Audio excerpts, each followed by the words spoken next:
Five, the weirdest countdown ever.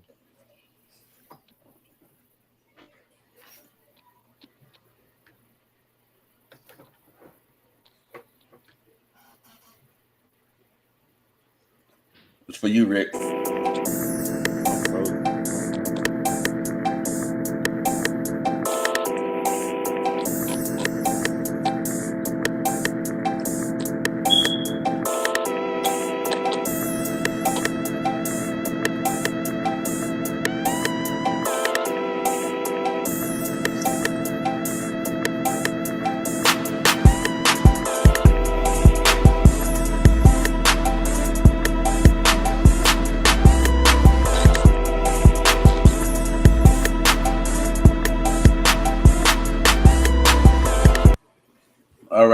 All right. Let's play your part podcast. This is the part two, the transparency, awareness, and accountability. I'm your host, B. They call me the Black Sandra Bullock. This is Ricky Monty back again. Tanya.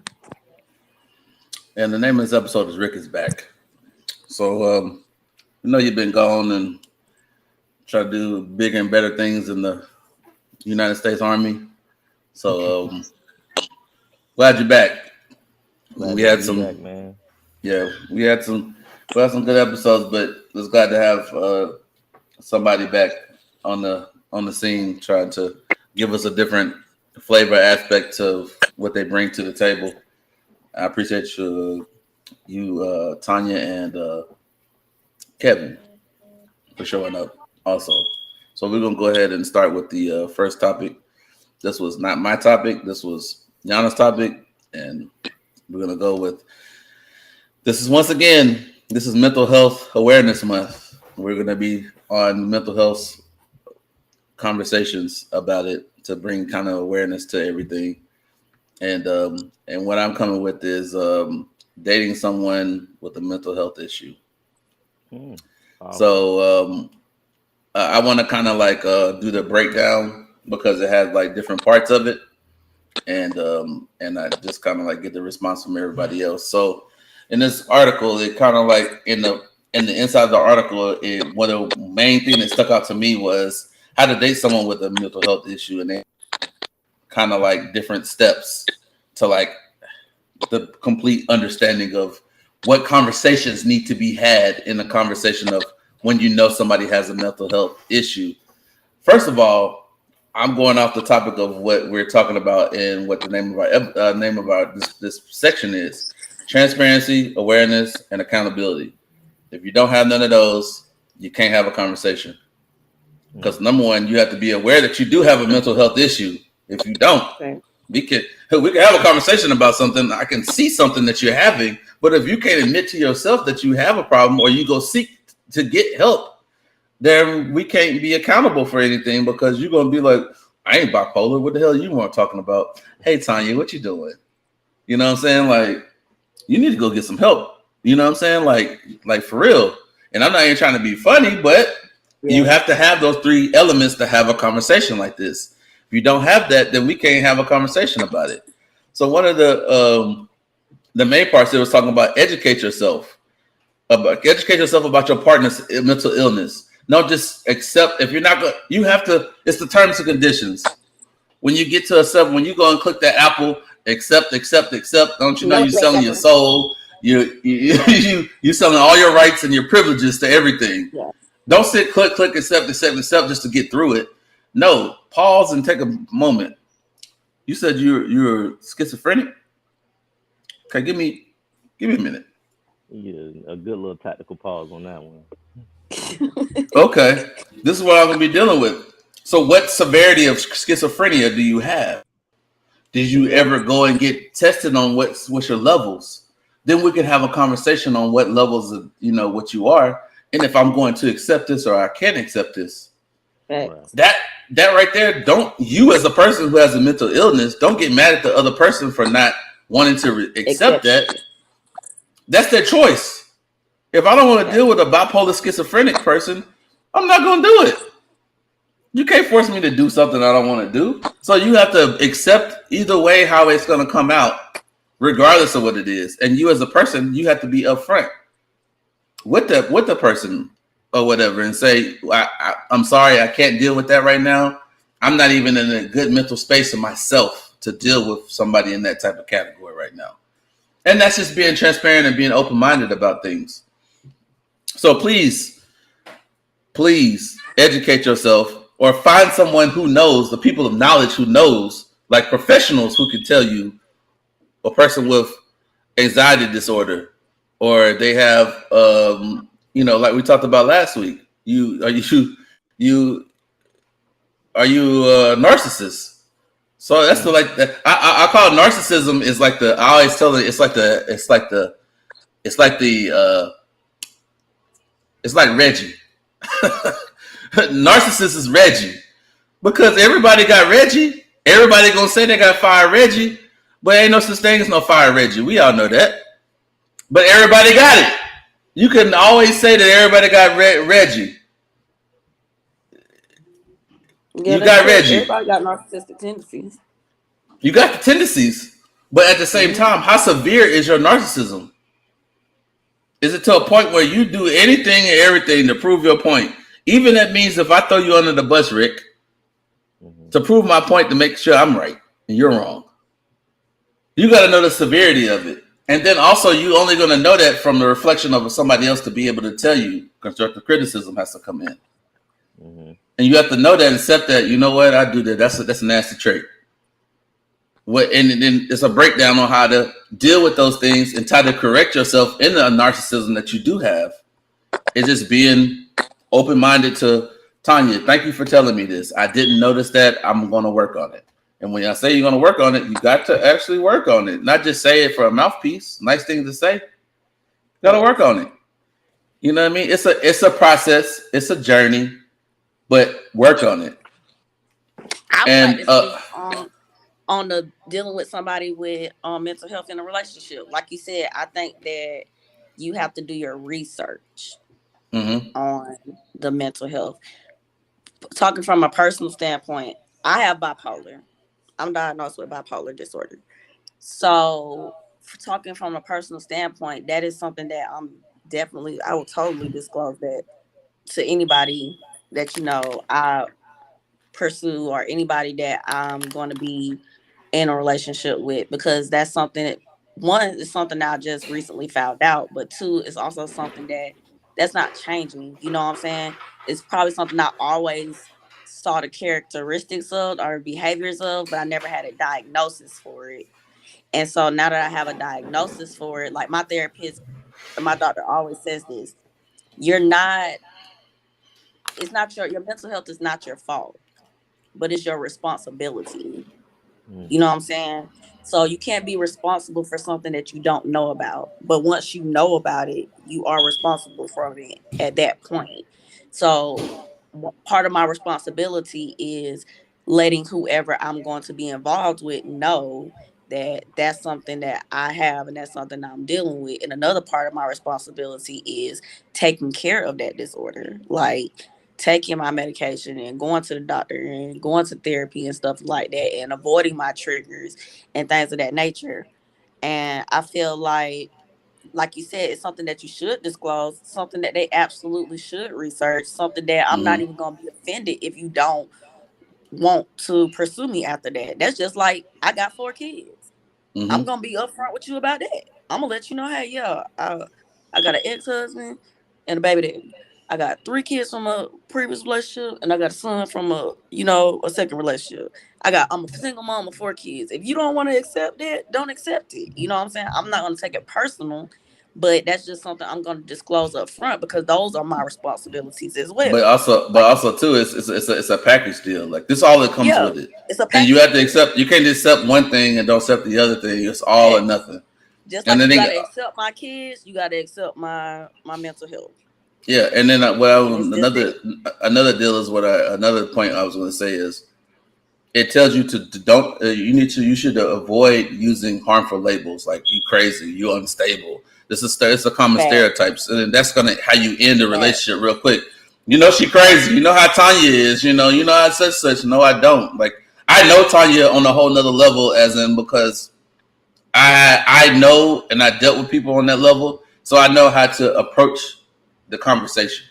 You know, I'm not gonna sit here and talk about, okay, Tanya, or okay, Rick, we're gonna talk like this, like you simple.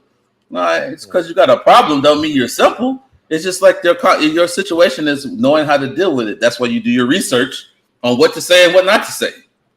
Yeah. Because your But words, it's just like any other mental illness. Like you got PTSD.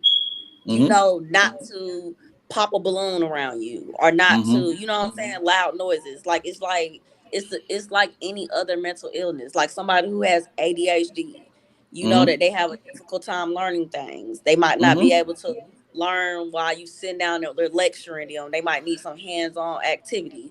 Like yeah, it's like any other person with a normal learning disability or mental illness. But I just feel like you said, the crazy thing or unstable thing, I feel like that's really somebody that's insecure, you know, and that you are so insecure in yourself that you want to attack me for, you know, what you feel is one of my flaws. You know yeah. what I'm I saying? think You I think feel like also it's a too. flaw for I me to think have a mental illness, so you want to attack it. I'm just gonna go down the rest of the list of this, and then after that, I'll let y'all like get the comments on it. I'm gonna go finish this list off. So another one is ask them questions about their mental illness, promote stability and routine, be supportive, learn their symptoms, don't try to fix them, be patient and understanding, get them help, and don't ignore their needs. So I wanted to make those points. I mean, I can go in detail with all of them, but I wanted to make those points on what's the proper steps on how to deal with somebody if you're in a relationship or wanting to be in a relationship with someone. That could just not be either significant other, it could just be friendships too. You know what I'm saying? Like, you know, it's just like all those things fit into any type of relationship that you want to and how you need to approach it or whatever. So I just want to get y'all's comments on, you know, you can finish up, Tanya. I just wanted to go ahead and finish that off. I think that all of them make sense. Like that's perfect. Like they hit all the attributes, like all the points. Like, but also I don't want it to. One thing I would say that I don't really like about it is that it's making it all about the person with the mental health illness, and that kind of takes away from the person that's in the relationship with them. You know, because you feeling like, oh, I got to do all this stuff for you. You know how you will feel But in a that's still relationship, like you but know. still those scenarios can be portrayed in a relationship building course period between both of y'all. You know, I can do what I need to do to support you and what you're trying to do. I'm trying to learn you as a person. That's personal quirks. That's not the you know, like you, I like this, I like that. You're trying to find out about that person. Just so happily that person comes with a mental illness that you have to address that comes along with it. But the most of those questions that I came across of it is something like, you know, when you know somebody has an issue and a problem, don't try to fix them. Support what they're trying to do and redirect them in the right path. That's just with anything. Just so happily, we're talking about a mental health issue. You can correlate them same questions into another person who doesn't have a mental illness and what they're trying to do as a person. I had to look at it on flip side. It's like, you know, I understand what you're saying. It's like, oh, poor Tanya. We gotta focus on this with other Tanya and this and that. We gotta focus on Kevin because of this. No, if you view it that way, you close minded. You're not being big picture. Big picture is for this to happen. Your stuff and my stuff have to align each other together to make it fit. Now, if it doesn't fit, then we need to figure out what the problem is so we can either move forward or we can just step back and be like, you know what? At this time, I can't deal with this scenario. I'm not saying it's like you. It's just the fact of I know my limits. You know what I'm saying? And by me knowing my limits, I'm not gonna put myself and put you in a situation where you're gonna feel uncomfortable or feel like the way that you say it right now, Tanya, like where I have to. Like I'm just giving. Exactly. It's not like the 300 where I take everything, you're taking everything and give nothing. It's like a 50-50. You know what I'm saying? It has to be a 50-50. So like you have to view it as a person with a mental illness and use those same questions and view it for that person as what you're trying to do to help them be successful in a relationship too. Yeah. Facts. So what you got to say about that, Kevin? Oh no, I don't really have much to go on it. You know, it's like I always say, open communication, uh, being able to understand what they. I mean, the other side, but also like, yeah, just having communication so they know, like, if you're dealing with somebody with a mental illness, you would have to adjust for them, but they also have to be able to see, or see that you're making these adjustments, and like y'all said, go for the 50-50. All right, appreciate it. What about you, Rick? Well, I mean, for me, it's complex. I think that whenever you're dealing with a relationship, obviously there's going to have to be. I always try to use the analogy as a bank. You know, you can't withdraw it without making deposits, right? So when you have a person who is dealing with some type of mental health issues, obviously you have to go into that relationship with the open lines of communication, like like Kevin said. But also, it's important to be transparent, like Tanya said as well. I mean, both y'all made really strong points. The transparency of it all, to be upfront, is something that takes time. Not all individuals are open and upfront with that. Uh, to be able to accept that type of mental health problem, some people would try to hold that in because they don't want to go without. They don't want people to look at them the wrong way. Me personally, uh, I try not to say, as PTSD. I just try to use that as post traumatic stress. It's something that is always going to be an underlying issue, especially with me being hyperactive. ADHD is always was a major struggle for me, just fidgeting, trying to do things. It's trying to kind of hard to try to pinpoint and say, look, this is what I got. My name is Ricky. I have PTSD and I have ADHD. How are you doing today? You know what I mean? It takes time to get to that point. But yes, transparency is a major portion of that. You have to be able to discuss that with your partner, to let them make their own decisions and if they want to move forward with that. And it's not gonna be easy. It's not gonna just be like, all right, yeah, let's go hold hands and run off in the sunset together. It's probably gonna be facing some trials and tribulations, and it's gonna be things that you're gonna have to work on for a time. But that's why it's important for you to make those deposits so that when it's time for you to make the withdrawals, it's there. Um, Brandon said 50-50. I don't know. Sometimes I don't know if it's 50-50. You might do a little 60-40 or 70-30. It depends on how that person is feeling at that point in time, because they're not always going to be able to give you that 50 because they are still facing a challenge that you are not challenged with. So you might have to give a little bit more at that present time. Not necessarily saying that you're going to have to always bend over backwards and compensate for that individual, because it is a relationship. You're trying to both work towards a common goal. You're trying to meet an end state of happiness. We all are addicted to comfort. We all are addicted to that feeling of being wanted, and happiness is the ultimate goal, right? When we're talking about, your hierarchy of needs, we're saying about the amount of things that will make you get to that bliss point is what we want to reach. That's why some people get married. Some people choose that they say they want to be single because they believe that they could be more happy that way. They could reach their highest bliss level by being by themselves. So it's always going to take one individual to communicate to the next and say, are you willing to meet me? Or I'm going to tell you what my problem is. Are you willing to be there for me on my bad days? Are you going to be able, or are you going to like just not be able to be dealing with this type of thing? Is this going to be too much for you? So, Yeah, I think when I said about the 50-50, I mean I'm talking about the effort. right, okay, Now yeah, your effort is yeah, 50-50. Now you might give me 60-40, but let's not be 60-40 the whole time. You know what I mean? right, Come on now. absolutely, Within yeah, reasoning.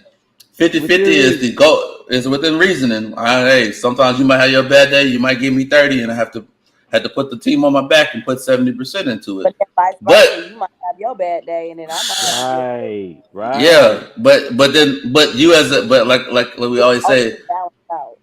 as a person who tries to understand people, you have to. There's always going to be a strong point. Somebody always going to have their strong features. Some Uh-huh. people can be able to be like, you know what, she might be having a bad week, so let me go ahead and just, all right, cool, I'm good. I deal what I need to deal with, Next week she might be 110%, and you got beat from last week. You'd be like, I'm gonna need a little assistance. I can't give you. I'm gonna give you I got a good 40 for you. You know what I mean? Because I'm recovering from last week. But however I do recover from it, it may not take me a whole week to recover from it. It might take me. I just need a moment. You know what I'm saying? And you get your moment, and you get right back in. So like, you can't really try to sit there and gauge what somebody's moment should be. Your moment is your moment. You know what I'm saying? And when I meant 50-50, I mean like the attempt and the effort should be at 50-50. You may not give me 50% every single time, but duly note that it can't be you giving me 40% and you think that's the great. I'm gonna look at you and be like, you give me the bare minimum. We need to give the max. You know, as much as you can. So like, yeah, I mean the attempt is 50-50. And it shouldn't be an excuse either. Like, I hear that a lot. Like, oh, that's an excuse. Your mental health is your excuse. No, my mental health is my mental health. You know what I'm saying? It's not my excuse, more of my explanation for how I might handle things, but it's not my excuse. Like, I feel like if you like dealing with somebody in a relationship, if you see that they're suffering with a mental health or a learning disability or whatever it might be, depression, anything, I feel like if you're seeing them and they're working at it, they're like really working at it and they're trying to be better at it, that's all you need to do is just support that. Don't really too much of, like you said, be like, oh, you're crazy, or try to like when y'all do have y'all moments, because I think a lot of times that you just have normal moments, like just regular arguments, like regular people, and then it will be based on, oh, we're doing this because of your mental health. No, we're doing this because we're just normal. Like, people argue, like that's just normal. Like, everything shouldn't be focused on, like, once I give you, like you said, it's kind of like Ricky said, like you walking in the AAA meeting, like, oh yeah, my name is, Tanya, and I got this. Like, you don't want it to be like that. It's kind of like you're just learning me, and then you're just knowing that that's what comes with me. But at the same time, don't take everything that happens in our relationship as, base it off of the information that I disclose to you. You see what I'm saying? Yeah. Hey, Yana, you wanna make this? Actually, this topic was Yana's topic. I just kind of like, since she was gonna be here, I just kind of quarterbacked it. Maybe she could have like a little bit more. I handle my little psychiatric emergency. I'm actually at work, and I work at a mental health hospital. So we have emergencies all day with people in their breakthrough mental health, or with them having manic attack. That's actually what I rushed off to. Somebody had a manic episode and had to be handled and sedated and top down. So, whew, man. So like, I chose this topic because it's mental health month, but more importantly, just like, can y'all hear me? Yes. Okay. More importantly, like dealing with my own mental health and navigating the fields of like my family relationships with a significant other. It's been a whole journey. I thought it was nice that those steps were listed because all of them are completely true. One thing I had thought about was like, when is it proper to tell somebody about your mental health when you are in a relationship with somebody, your significant other? I had read a TikTok article like last month where the girl had met this guy on a dating site. She invited him over, to the house after the date. He went into the restroom, went through her medicine cabinet. I'm not gonna lie, definitely have done that. But went through her medicine cabinet. I haven't done that. I do. Okay, I do. I want to know if your tub is clean. I look behind the That's toilet. an invasion. I can see me seeing if your tub clean. I can see that. I can see I'm not going into no medicine cabinet. I'm not going to. You plundering through people's stuff. What your mama used to tell you: if you look for something, you're gonna find it. Yeah. Yeah, so he went into her medicine cabinet and found a prescription for some medicine. Of course, Pulling up. he He Brandon, got a shut whole the rattlesnake bag in there. Look at him. you're sad. And of course, Googled it and found out it was a psychiatric drug. Now, from my standpoint of view, as being a person of medical profession and working with medications is my specialty, drugs that have a first defense indication does not always mean that that's what you're taking medicine for. A lot of Absolutely. psychiatric drugs, because they work on the CNS system, they also can Mm, help with migraines. Um, mm, in vasodilation and things like that. Like there's several blood pressure medications that people take for their anxiety. So I just thought it was really ignorant for this dude to like even go through her stuff, first of all. But you And said you then of did. course, I don't go to medicine cabinet. Now I didn't like pull at some curtains and been like, oh, okay, your tub's clean. Yeah, that's what I said. That's normal. I want to keep your tub clean. Yeah. Like, I'm do not you going clean through the your little shit. side Like, thing on your toilet? Like, yeah, that part. yeah, man. I'm like, come right. on, You got I like look a at brown ring around your toe. Wait a minute. bring around your tub. Like, yeah. I'm not going through don't medicine. tell me that if you saw a girl with a brown ring on her tub, you ain't gonna think different from her about Okay. I'm leaving. I'm grabbing my stuff. Something came up. Okay, I mean, I'm just not. Yeah. Nah, I'm sticking around. I'm sticking He around. gonna see it through. You nasty. He said, "Nah, I'm sticking around. I don't know what leaving she no was doing more." in that tub. Maybe she was cleaning her dog or something and just forgot to clean it off You ain't got afterwards. no Get dog. a I little have bit of it. a dog. I've given him a bath, and guess what? I cleaned the tub afterwards. That's nasty. yeah, definitely. I'm just Especially, saying okay, it. so there's two different things. You knew the individual was coming over, so you didn't tackle that task. Yeah, so you should have That cleaned means up. you were Yeah. comfortable with seeing that. Yeah, the only Exactly. person Right. I'm comfortable with not cleaning up. I ain't coming back. I mean, I'm not coming back. I'm not coming back. I'm You saying dirty. I You a might not dirty. come You a back. dirty. You a dirty I might not foot. You a come back, dirty but foot I'm ass not leaving. person. Not coming back. I No. might not come back, but I'm not leaving off the back. Monty I'm said like, something man, came up. I gotta go. so I thought so. He came out the bathroom. He had the medicine in his hand, and it was like, "What is this? You have some kind of disorder, some kind of mental health? Let me know." And Oh, I this the felt first day. bad. Yeah, he asked her for it. It was like a whole TikTok thing. You know how people be writing about their life on TikTok. And I was like, dang, oh my God. He demanded, like, what is it that's wrong with you? Like, how are you crazy? What is your illness? And she was like, what mental illness? Because like I said, you could be taking a medication that has an indication for psychiatric, but you could be taking it for something else. I know people that take nortriptyline for migraines. And that's like a old generational class medication for psychiatric. My mom used to take that for her migraines. Her migraines were so bad. So it's just like, so of course the guy thought she was lying, got his stuff and left. And so she posed a question out there on social media, like, I don't have a mental health problem, but for people that do, how hard is it for y'all to like date somebody if they automatically assume that you're like extremely crazy when you might not even be, your mental health might even be like moderate, and they just take it all the way there. And so I just feel like it just depends on your state of your mental health. If it's something that's severe, I would hope that a relationship would be kind of the last thing on your mind. Like you should probably be trying to get yourself together before you even try to bring a secondary party into madness. But if it's something that's maintained and controlled, you should probably be up straight forward with somebody from the beginning. When I was dating somebody, that's one of the first things that we talked about because I was in the middle of a divorce. And I was like, it's going to be days where I might not even talk to you, don't want to talk to you, or I just might be mad at the world. Don't take it personal. It's just I'm going through some stuff.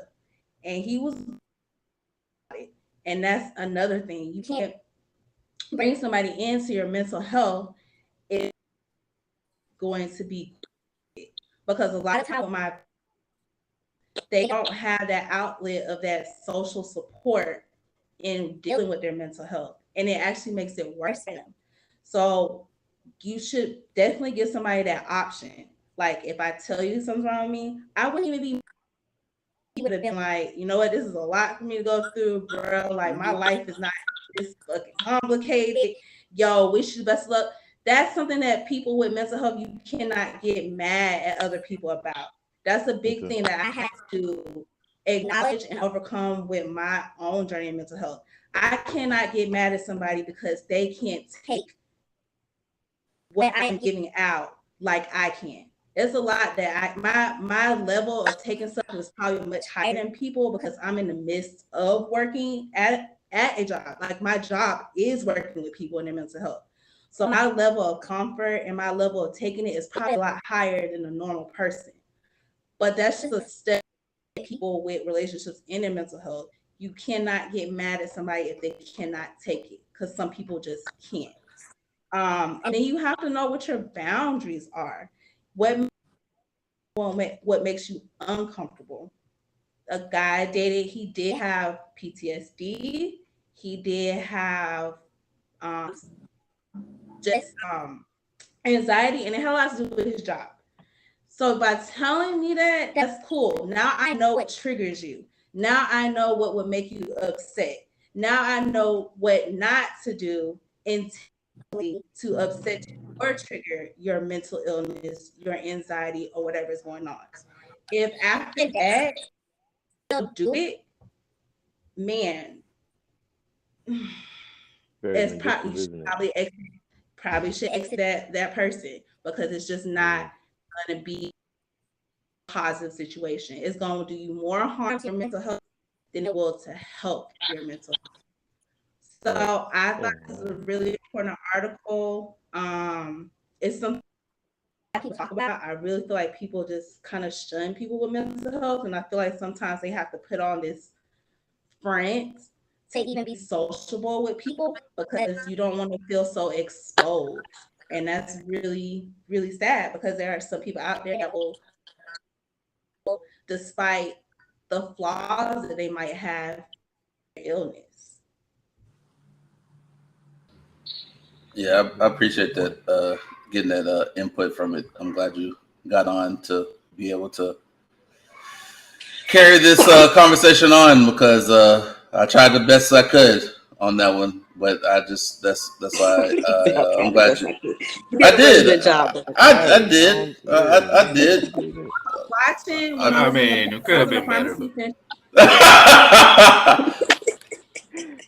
It seems like such a struggle for him. He's never had to. No. I've improvised a lot of stuff. You know, people not showing up, and and all kind of other stuff. I just had to fill in the space. That's why I appreciate the Kevins of the world who's saying that, hey, we need to get a vault of topics that we need to have readily on hand to be able to just go ahead and take on, because that's just the responsibility of having a podcast and a show that some people may not show, and they show not. I might could take your topic and just have to explain your topic, because Rick had an emergency, so he had to handle his business. So I'll take that on. If Rick can come on and add to it, then I'm glad you could. Just like Ayanna, I appreciate you adding yourself to it, because that gives the insight on why you came up with that topic. So now it's kind of like the explanation of it. I appreciate it. I improv as much as I can, but I appreciate you coming back on here. So. You tried. Good try. It's okay. Hey, remember it says 50-50. It's the 50-50. See, it's the attempts. I'm making the attempts to do it. I might not get up to that. I might have been at 30%, but hey, I gave you a good old 30. I couldn't promise you 50, but hey, we just going to have to work on that.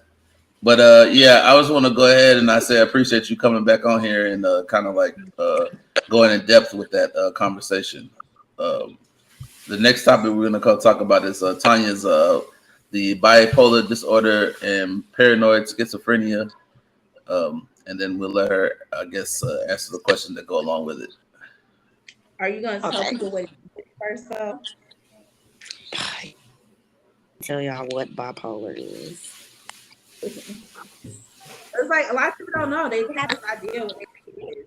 Well, girl, I'm only dealing with one of these mental illnesses. Like, y'all like, dang, she messed up. Nah, Hold up. Oh no, We that's got. how I took it. I'm not changing my opinion already. I'm dead. Hold on. I'm trying to pull up. Okay. Bipolar disorder.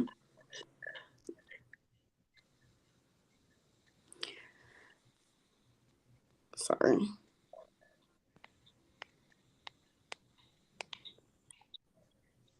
So there's different types of bipolar disorder. You can have bipolar 1 disorder, bipolar 2 disorder, and cyclothymic disorder, which is what I have. I have cyclothymic disorder. So knowing your type is important because each type requires individualized treatment. Mhm. And so basically some of the symptoms of bipolar is like heightened depression, heightened sexual activity, like hypersexual activity, hyper emotions, Mhm. um anxiety when you have really bad anxiety, irritability, you take risks, you you have risk taking behaviors, which means like you'll do something without thinking about the consequences of it. You're really disorganized, self-harm, unwanted thoughts, delusional, lack of concentration, racing thoughts, um, false belief of superiority, which is basically like you have a disbelief for authority, um, and you are paranoid when you have a manic episode. Some of the and another thing that is like there's different levels to it. Like you could be bipolar and you could be manageable for like years and years and years, and it'll take you years to have a manic episode. And it's really just because you're not treating your bipolar, or you're not paying attention to it, you're not paying attention to your triggers, and things are just getting overwhelmed, and then you have a manic episode. So all the things that I'm saying, like the symptoms and things, this is not like an everyday thing for people who have bipolar. This is like these are symptoms for someone who's in a manic stage of bipolar. So like every day I'm like a normal person. But if I Mhm. get into a manic stage of my bipolar, that's when those symptoms are coming out, and they're all at like they can just be sporadic, or they can be all at one. I can be experiencing all those things at one time, or just sporadically. And that's at a manic stage. So I don't want people to get the perception of like, oh, bipolar people do this every day. No. So it's That was more. That's So it's more. that So was it's a more good of like. answer. Yeah, it's more like a. It's like a. I think you look at it as I look at bipolar as being like a forked tongue, where it could be at the same time, or it could be one or the other. When I say that is, in like you have your manias or your manic situations, and you have your mm-hmm. depression situations, where you can have both of them at the Yes. same time, and that's where Yes. somebody gets thrown off. Like, what's going on? Like she's coming to me left and right. Which one is it? No, it's no. Which one is it? It's how it's coming towards you. Can you be able to like? Okay, I see what it is. Tanya, Yeah. today, Tanya, she might be she might be depressed, but then she might be depressed and just doing reckless behaviors Mm-hmm. in the process. So it's like, yeah, she's being And it's depressed. really like how I researched it is like they gauge like your manage, like they have this it's kind of like a cycle Mm-hmm. of manic stages. So you might have like 4 or 5 years of just normal regular behavior, and then it's like a peak cycle. So every like 4 to 5 years, you kind of got to gauge yourself because you're at your like peak cycle where you need to get your medications adjusted. You know what I'm saying? Because that's really how you manage it. So you kind of manage it with your medications, and your medications will get you at the level stage where you're not manic. Because like I said, those symptoms that I'm seeing, those are at a manic stage. That's where I'm not medicated, and I'm not under therapy, and I'm not managing my disorder, and so it's out of control and it's spiraling, and then I'm having all those symptoms at one time. Once you get on your medication and you're in therapy, you're at a balance, and you can stay there, but you have to like like I said, manage it, engage it, because once you get to that level of like 5 years and you've been on the same medication for 5 years, that medication might not work anymore. And then you're back at a manic stage again. So it's kind of like they give you like a cycle of how you gauge it, because they've done their studies and they have seen it where, you know, people tend to have their peak moments around like every 5 years, or every, 4 to 5 years. It's like they get in the manic stage. So it's kind of like you have to, just like you said, do your research and figure out how you manage it, figure out your medications, figure out your therapy, and then, And I'm glad stay on your cycle. I'm glad you bring that to a good point, because I can tell you this, even, I can say it for myself. I don't know about anybody else. I got PTSD like on a whole nother level type deal. When I say, and I'm not saying like mine's severe than everybody else's. When I say a whole nother level, it's like the little small stuff like that reminds you of the certain things. Kind of like it pops up to you, and you just have to, like, I call it the you know how the show The Office, where it shows the pans the camera and you're looking at the camera like this. It's like I have to like look at myself like I'm looking at the camera like, this just happened. Now I could just get up and smack him in the face, or I can just chill out about it and just like, all right, I'm good. But it takes that moment of knowing how to gauge that like that. You know what I'm saying? Like I told y'all before, we was at some work event. This dude's he's an ass clown, and I knew that he was an ass clown, and he was talking about doing something. But I should have. It was my responsibility. Should have told him, if you're gonna do that, expect me to punch you in the face if I did do that. If I reacted after that, he was like, "I'm so tired of these balloons on this table. I'm just gonna pop it." So I was talking in conversation with somebody. He popped it. I just froze and just said, "You know what? I could have been responsible enough to tell him not to pop it, but he should be a grown ass man not to do some silly shit like that." But it's my responsibility to remind your ass that I shouldn't feel like I have to walk around and do that. But that's why I didn't really react the way that, probably one part of me wanted to do. But being the reason and taking responsibilities of what on my actions, or, if I hauled off and punched him in the face, everybody be like, oh, oh, oh. Now it's your fault, right? Yes, now I'm the crazy one. You know Now what I'm you the bad saying? guy. Yeah, Yeah. exactly. Exactly. Now I would have got away with it, but I was still like the bad guy. But I just said, I had to sit there and tell him after the fact and go like this: "Hey, man, let me tell you something real quick. It's a lot of people that got PTSD in this room. I don't think that was the smartest thing for you to do.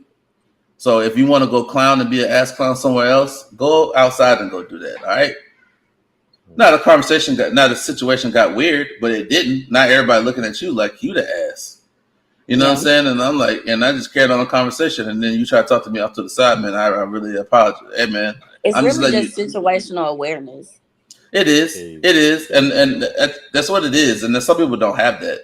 And I know Yeah. Yana, in your experience about how you can kind of piggyback off of what Tanya's talking about. Like every 4 to 5 years, your medication should be changed up.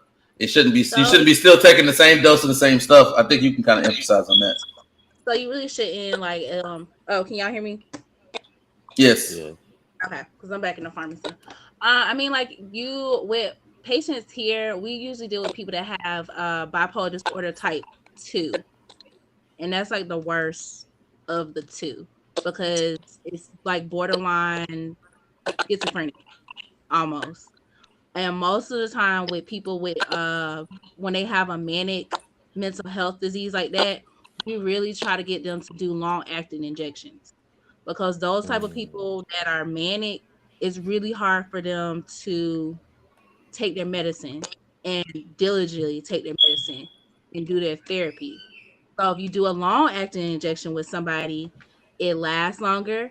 You know that they're on a medication therapy. If they have a breakthrough with a manic attack, or if they have a breakthrough where they do have some kind of panic attack or some kind of trigger, when they do come into a facility to get treatment, at least you know that you're just dealing with the symptoms of something that happened and not necessarily with somebody that hasn't been on their medication and you don't even know what type of thing they're doing or going through. But I I also know, like with bipolar is or with schizophrenic, those people aren't just on one drug. You're usually on 2 or 3 different medications. One to actually treat the disease, one to counter the side effects behind that disease, and then one to kind of balance out the 2 medications that you're taking. So Mm. it's not just a one step, like I just gotta take this medicine, that's it. No. It's a whole therapy. Like it's a like you're treating a actual disease. And I think another thing, I was speaking for personal. Another thing that really I think that people need to stop doing to people with mental health, because I'm speaking from experience. When I'm telling you how I feel or I'm making a point, don't ask me if I took my medication. X. That is a trigger, bro. Because it's like, what does my medication have to do with, like, at that point you're saying I'm not even human. You know what I'm saying? I'm not even allowed to have a feeling, or I'm not even Right. allowed to have an opinion because I have a mental illness. Well, I Like, think that's always that's like almost like the foolishness of yourself saying that, because it's not ignorance. Ignorance is not knowing better. There you go. Foolishness is knowing better and choose not to do better. So Mhm. you being a fool just saying that, hey, Brandon, you take your medicine. And if I didn't take my medicine, do you not still not understand this? you know what I'm Yes, saying? and it's been many times when it's been many times when I talked to Yana and been like, I need to get back on my medicine. Yes, you do. Well, at least we know that I know that I need to get back on my medicine, and I know that because I'm being I'm being Being self-aware. accountable. Yeah. Yeah, I know that I know this because I know when I'm about to spiral When out I'm of about to control. snap. Yeah, it's a All difference. right, man. I was like, all right, man. It's almost like, have you ever know when y'all little, when you used to get in a fight with somebody, and like while you fighting them, you start crying after you crying while you fighting them because you're so mad. You can't. There's no expression how to do it. You just cry while you fighting them or whatever. What's wrong with this dude? Too crazy. You crying and fighting at the same time. What is wrong with this dude? No, it's because I'm expressing my whole feelings about this whole scenario. I really Mhm. didn't want to fight this motherfucker, but hey, it is what it was, and we're gonna get through it all in one episode. And by me knowing I get to that point where I get like, not just saying like, oh, I don't have no emotions. When I start get to that point of like, all right, man, I need to go check myself because I already know where this is gonna go, and it's not gonna go good. You know what I'm saying?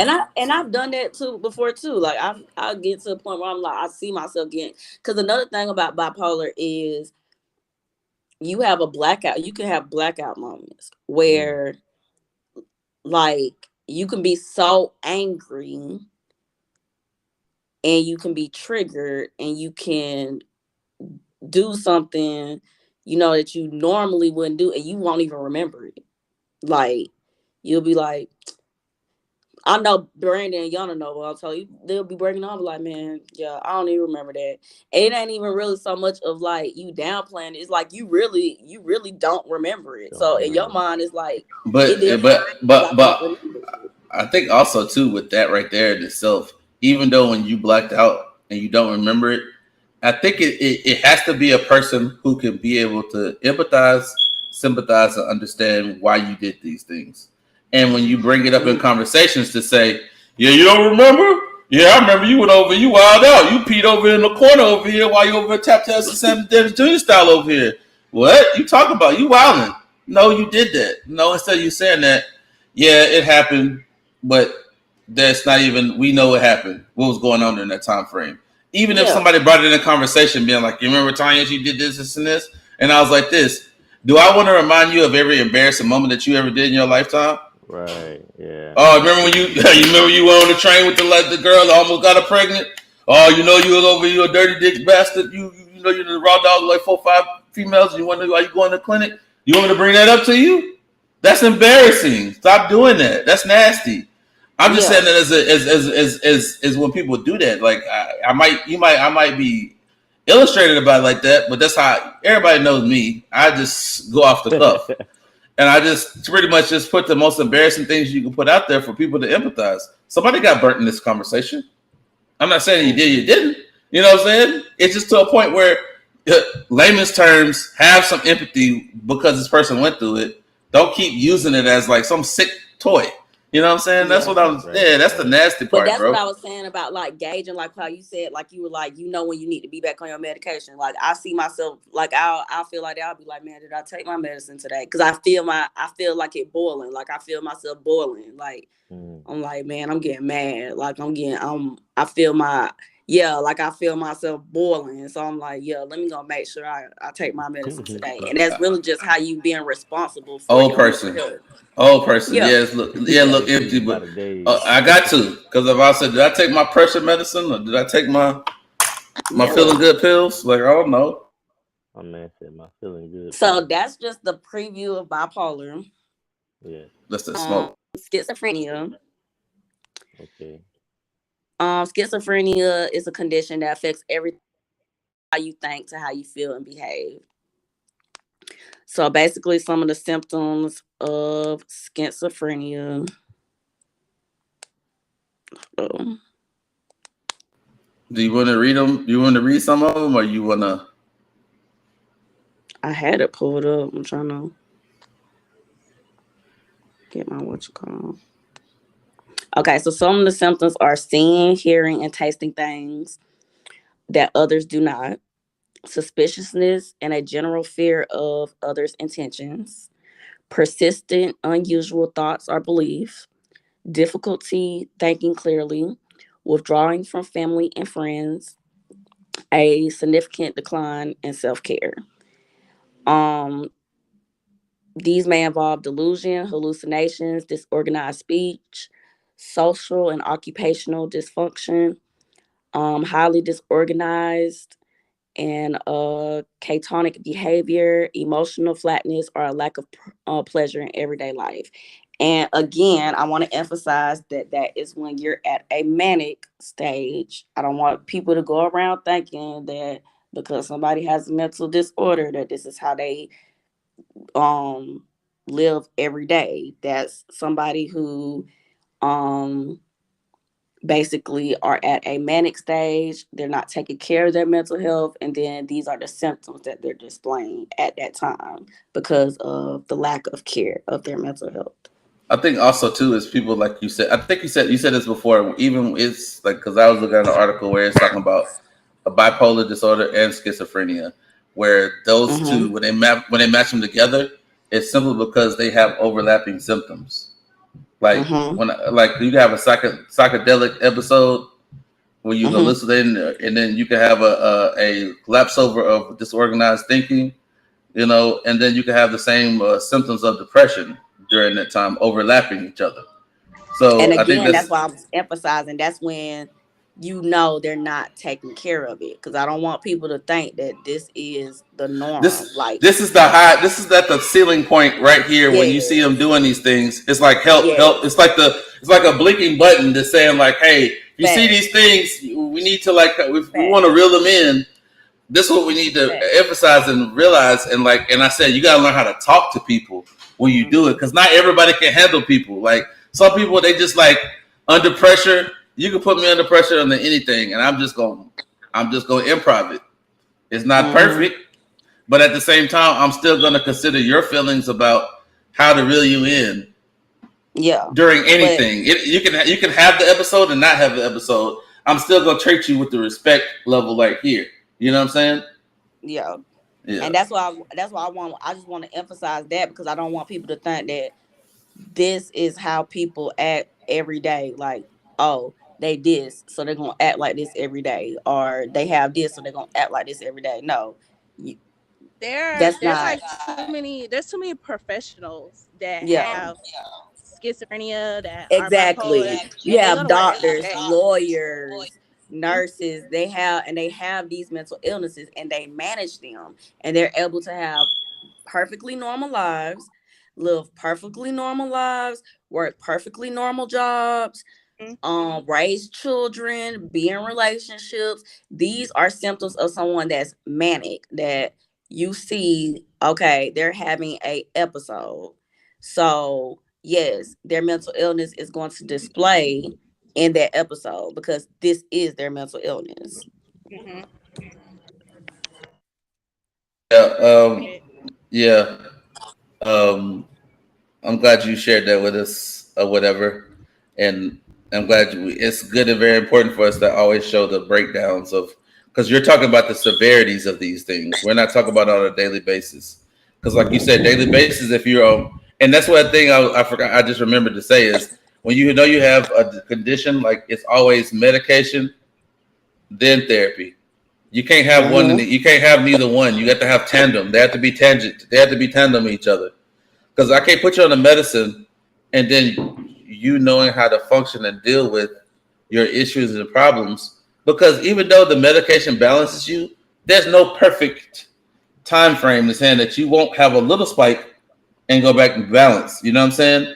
It's just to a point where you have to understand when the little spikes happen, they're like speed bumps. They're like I don't even feel it. And it's learning how it's teaching you how to manage through problems and issues. You know what I'm saying? On problems and issues when it's like about the spike. Nope, I already know how to deal with that situation. It don't even feel like there's no even transition. I know it's one because I felt it. You don't know that because I learned how to deal with it on my own terms and then curve it back to where it should be straightened back out. And that's why I said you have to have them in tandem. They have to. You can't have one without the other. You can't have therapy. They're not going to give you therapy until you're on your medication, so we can be able to talk to you on a balanced level. Because if I talk to you too high, everything's crazy. It's Kanye crazy. It's up there. Not Kanye crazy. Now, when I take you on your medicine, you're on a balanced, reasonable, level-headed mindset to talk about the highs and the lows. Because you're in the middle. You've been to both. I've went to both realms, but I haven't been to the balance level. That's the level you try to remain and stay on, is on the balance level, to be able to talk about the lows and the highs without me going over to the deep end. It's more like it always says it's like the anchor that keeps you in place, so you won't go one way or the other. You stay in the middle and be able to talk about both of them, and then you feel better about yourself because naturally your body wants to be balanced. But for you to get transparency, awareness, and accountability or something, you got to see straight. However your straight is, your prescription might be higher on one level, one end, and I'm not on mine. We are not the same. I'm not the same as you, Rick, or Kevin, or Ayanna, or Tanya. I ain't on the same level with y'all, as in balance-wise. But once they find them balance when in medication, then you could be able to talk about the things that you never really wanted to talk about because it might have been one of your triggers. But we need to talk about it because I can't be keeping walking around here talking about, Rick, if you do this one more time, I'm gonna sock you in the face every single time. Mm-hmm. Now who's gonna be wrong? I'm telling you that I have a problem, but I'm not telling you I'm fixing that problem as I'm telling you this. Mm-hmm. You see what I'm saying? Like I can't tell you not to do something and I'm not fixing on myself to get to that point where I don't have to have that conversation no more. I could even have that. Rick was like, "Hey, Rick, bro. I'm glad you respected my feelings about this and this." And Rick said, "Hey, man, I'm to a point where I don't even do it anyway. So it's out of my system anyway, bro. So I'm not even thinking like that. But I appreciate you coming to me to make yourself accountable for what you said to where even if Rick said he don't have an issue about me saying that to him, he might feel a certain type of way about it. That's just me, my self-conscious way of me telling you, hey, Rick, you may not felt like this, but I'm gonna come to you correct, bro. I don't feel like I was in the right for telling you that. But it took me a journey to get to that point. But Rick never felt a certain type of way about it because he accepted what was going on at the time. And if he was truly my friend, he would say something about it. I mean, said something about it in a spectrum of just addressing it. It didn't need to be addressed because he understood and see me getting to this certain point as in my actions and what I do. Then when I'm coming as a person to come at my balance level to tell you, Rick, I felt like it was wrong because the balance level of myself shouldn't have came at you that way. I should have came in a whole nother direction. That's why I always say, like, you can have an ill feeling about somebody, but you have to allow time to progress to see it going instead of prejudging somebody. You know what I'm saying? But it's also about how you gauge somebody in their mental health. Like when we're talking about those symptoms, we're talking about people that are in a manic stage or people that you clearly see they're having an episode. And I know Yona has to, like, her dealing with working at a mental hospital.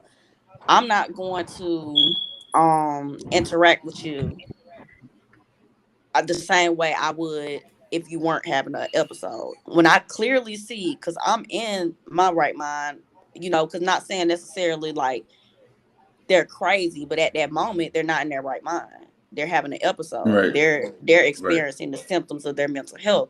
So they're not Right. in their right mind, and they're not able to be continent or understand anything that you're trying to tell them, or anything that you're trying to, you know what I'm saying, reiterate. They're not grasping any of that. So for you knowing that, because you are in your right mind, you know what I'm saying, and you aren't suffering from symptoms of a mental illness, because it's not necessarily saying you don't have a mental illness. You might have a mental illness yourself, but Just at that haven't been moment you're not diagnosed yet. suffering from the symptoms of your Right. mental Right. illness. You know what I'm Right. saying? So when you see somebody suffering from the symptoms of their mental illness, I think that you have to be self-aware of knowing, okay, I'm not going to engage in activity, the same activity as this person, or the same um conversation as this person. Like, I'm talking crazy out my mind. Why are you going to engage in a conversation with me when you know I'm not in my right mind? You know what I'm saying?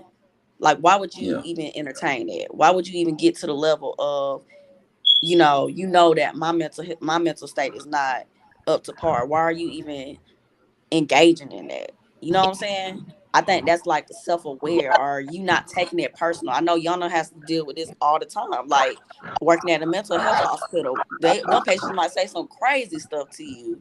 They might do some crazy stuff.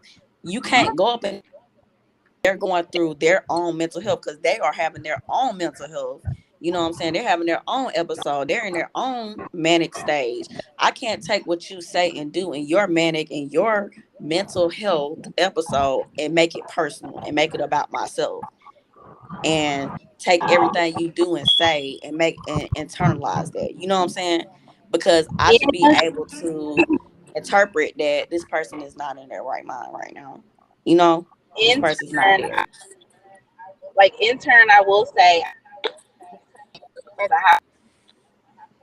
all the time. While you arguing with crazy Bobby, Bobby has a problem. Like, in turn, I do tell those patients, just because you have a mental illness does not mean we have to take any and everything from. And I'm Just not because saying you're I'm crazy not does saying not that. staff and to do what you want to do. It's called the County Mental Hospital, and they treat you like a prison. You Yeah. want to go there, continue to use your mental health as an excuse to be disrespectful. And that's where I disagree, because I feel like I get what you're saying, but at the same time, difference between somebody not engaging, like, prime example, if I'm having a manic episode and me and you get into it, Monty, and I'm having a manic episode, you like, man, this girl off her medication, she ain't, I know Tanya ain't right. And you with me,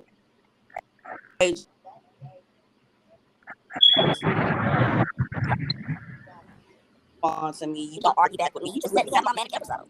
When I come to it and I calm down, I get on my medication, I get my stuff together, get my mind right, I can come back and I can be like, Monty, I was completely wrong for what I did. I was completely wrong for what I said. Right. And you'll be able to take it, because you're like, yeah, I knew you was off your meds. I knew you wasn't together. I knew you wasn't in your right mind.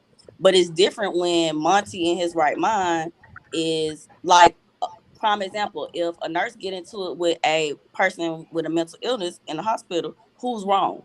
Who's at fault? That nurse is. That nurse is definitely Because you're wrong. But supposed to be in your we right mind. all And that have happens all people the that time, try though. to use, we all have people that try to use their mental health as an excuse to do wrong things. We got family members that had mental health, and that would be Yeah. the number one thing that they say, oh, I did it. Y'all know I'm We're crazy. not No, talking we know about their you're actions. crazy, We're but talking you don't get about to your use that as actions. an excuse. We're not talking about their actions. We're not talking about their actions. We're talking about your actions. At the end of the day,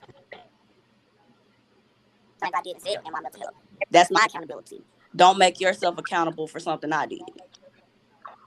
And how you do that No, is that's not what you I'm don't saying. respond to Even with my mental people health. with mental health, profession deal with people with mental health, that's great. I understand when people are crazy. But do not use that as a platform for you to be able to act out a Nobody's character with saying your. that you're using it as a platform. That's not what you just said. You just said that it was like if a nurse and a patient get into it, whether that patient is having a manic attack or not, or whether that patient they're already crazy, so we should just put up with it. No, we don't. You That's not what don't I'm get to saying. try to dictate how people deal with That's you not what and your I'm mental saying. health, especially if you're wrong. That's not what I'm Hey, saying. guys, hey guys, real quick. All right, to not even agree or disagree, we're coming from two different point of views, and we're talking about from the person who does it, and somebody who has to deal with the person who does it. And we Mm-hmm. also had to come to a conclusion where accountability, if you're doing what you're supposed to be doing, your accountability is going to show in the medication, then the therapy that you're going into. That means you're trying on your part by partaking into the medication and the therapy, and then knowing how to deal with the problems and issues that you did have when you weren't medicated and under therapy with the nursing staff. Then it won't Mm-hmm. be there, so you can come to your clear mind and be like this. You know what? I do remember spitting in your face. Mm-hmm. That's disrespectful. All right? I take accountability of myself for understanding what happened, and I fix it myself, and I want to apologize. You know what I'm Those saying? that we love, Don't. we take That's That's accountability. what but I'm saying, and that's what I'm so, agreeing with. yeah. That's what I'm saying. That's the middle balance of the whole conversation. Is to I can't fault you for spitting on me because you ain't in your right side of mind. Then Right. when you got the medication and the therapy, you got back in your right mind. Now you can Right. come back and rationalize stuff like me and you, Tanya, have the conversations of we going Yes. all the way from the time that you had your But situation put in all the way up another until now. perspective. Put in another perspective of you got a mental patient and they done spit on you. And prime example, because we got a cousin who went through this. You Yeah, got a mental patient that spit on you and you haul off and beat their ass. right. You That might have been wrong. your reaction She wrong, and Yes. we to told her what that. they did. But now you charges, you done lost your Yeah, job. You Yeah, got yeah. that looking Because at it see, like but you're fine. I don't Are you no, I don't I think. don't. I don't that's think not the argument is not where. No, we understand that, it's and like Yana you it's understands like that too. In the sense you're of we know that. taking For me, the argument for me is when people try to use their mental health as a weapon. I don't like no, that that's not No, what no, because nobody what does I that. was saying at No, all. no, no, but it's well, Brandon Tanya, cleared it up perfectly. she. No, I understand that. You got to see it from both points of view. What you're coming with about understanding, you want it'd be nice when the people who actually did the thing, went through the thing, and then came back to you and apologized to you about it. Minus the person, even though if hey, that person, you knowing or not knowing, in the sense of when that person did smack you in the face, that was your point of going like this to yourself, being like this is a person in your right mind going like this. You know what? He ain't know better. I'm gonna mm-hmm. let that one slide. I'm gonna let that slide. Because I don't know if he come back to me and say, yo, I smacked you in your face. I want you to smack me back in my face, man, because I disrespected you. Now, that's two See, now different. you're dealing with two crazy people. Yes, because see, you lost your mind because we hired you to be in your mind to take the smacks in the face, to take those spits in the face. Now, by you going up there and reacting to it, even though that was irrational, you were out of your state of mind, but we held you liability when you hit, hey, Rick, you click the terms and conditions. Accept. You accepted that too. So whatever comes behind that, you going to jail or whatever, hey, they fooled me. Google told me they were going to share my location, even though I turned my location off. Disagree with Tanya. Lied to me? No, he did say it could. Wanted to emphasize that there's a very fine line between people having those manic attacks and it being like they're having one, and a fine line of them using those manic attacks to do other things that they know are wrong. Yeah. I Okay. just feel like when I gauge in that, speaking from experience, I feel like I get in my moment where I literally tell people to leave me alone. Well, I literally but tell all people to right, leave me alone. Tanya. Well, Tanya, see that's your but by people knowing that's that conversation. When you get back in your balance, you can go like this. This is where we're gonna be able to keep everything straight. No, Like I'm saying when I by say them understand because I know okay, I'm All not right, really in a well, manic episode, but I yeah, know that I, but you know what I'm that saying? all that stuff is education and understanding about what you're dealing with. You can't have a job and not knowing the details of what you're going to be dealing with. I'm talking about like from a psychiatric aspect and how you react to it. That's a transition that I feel like that people who are employed in mental institutions should have more training workshops on how to deal with certain situations that happen. We can log back. We can do backlog on from the past 3 months, and then line one with the best situation on how to deal with those situations. Because we keep throwing zingers at people, but why are we not catching them and like training the people how to deal with these things? Because Susie just started 3 weeks ago. She ain't seen shit yet. So let me tell Susie what the real go down when you deal with this. This is how you deal with that, because it's you dealing with it's almost like Kevin, like we talked about when what was his name, Tannehill said that I'm not going to Willis, I'm not going to train him, but if he pays attention to what in film room and calls stuff out, I'm not saying I wasn't going to help him, but I'm not going to tutelage him. You know what I'm saying? You have to take I it upon yourself to be able to educate yourself too. Yeah, because I would say like one of the things that gets me back into like reality when I'm in an episode is like somebody not engaging with me. Right. Like when I'm in an episode But and you Tanya, engage but with me, we're going. I'm I'm saying, a, but it puts me back in reality because I'll be like, But oh, I that's might your be trigger. tripping. That's your trigger to get yourself back straight. But Yeah, that's what. But it but takes that take. But like we said before, but when you're in your right state of mind, it's almost like the people that you know and love. You don't want to keep putting them in a messed up situation. So we're gonna right, have. and that's why I We're don't gonna have. want to. We're gonna. That's why we go like this. Hey, if I say leave me alone, just please leave me alone. You know what I'm saying? When I do this and this, just allow me to process this because I put myself back on track. You know what I'm saying? It's Yeah, like, yeah, it's those words that are not triggers no more. They're just the words that we know before the trigger happens. I am in control of it before it happens, yeah, and it's your facts. mechanism, your coping mechanisms. So we're gonna go to Rick's. We talked about this. We're gonna go to Rick's. Agility. Yeah. All right, Rick. Your turn, bro. All right. As far as this topic, or how, what do you mean? No, no, no. We're going over to your No, topic. agility. Okay. All right. Well, um, man, it was a lot of good content. I had a lot of like hidden questions with that, but I think we covered a lot of the bases. I think both of y'all hit a lot of key points before I get into my topic. Y'all hit a lot of great points. I didn't want to like negate that. Um, man, oh man, mental health is such an important thing. Mental health needs a little more than a month. I think we just need year-round awareness. It's just really important for us to just accept it, uh, make it something I, that we normalize. First and foremost. But yeah, so as far as my topic goes today, I went back and forth on exactly what I was going to talk about, but maintaining your resilience, maintaining your resilience in the face of adversities and overcoming your obstacles while uh, defining your path to success. And a lot of things come with that, redefining who you are when you're faced with those challenges really makes you who you are. um, it's no secret I've been away from the podcast for about a month, and there's a lot of anxiety that comes with being in the military. You have a lot of things that you have to overcome every single day. For as me, I'm faced with about on the brink of promotion, so it's like getting my record straight, trying to get myself in order and what I need to move on to the next level, while still trying to be, a father figure, while still trying to make sure I maintain a personal life, maintain my military fraternity life, and continue to promote health and wellness for our veteran community. So it was just, me trying to be an octopus, so to speak, and try to be everywhere at once. When I was just told by my grandmother, you just need to take a step back. This time is for you to get yourself where you need to be.